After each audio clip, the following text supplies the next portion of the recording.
My name is Paul Murphy and I'm standing for the Scottish Youth Parliament.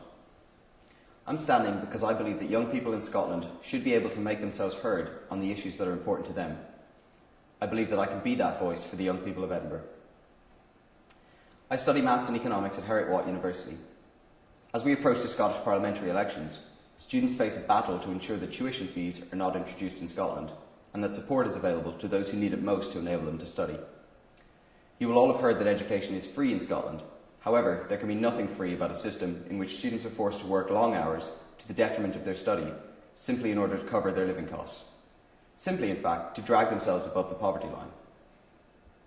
As a student, I am represented by the NUS, which fights for the rights of current students at colleges and universities. However, as we look to the future, it is those young people now at school, about to make choices about further study, who will be affected most by changes in how education is funded in Scotland. I think that the Scottish Youth Parliament can be a vital force in representing these students and helping to ensure that their concerns are heard and taken on board. I am passionate about social mobility. However, I feel that too often a top-down approach is taken to social mobility in this country.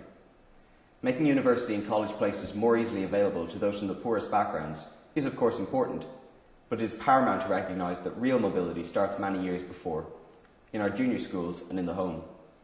As a friend of mine is fond of saying, we should be fighting less for those who can't decide which institution to attend, and more for those who never thought to apply in the first place.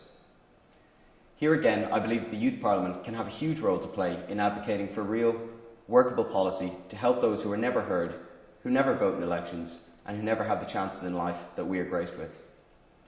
So for these, and for many other reasons, I am standing for election. I ask not only for your vote, but for you to engage with me in shaping the voice of young people in Scotland.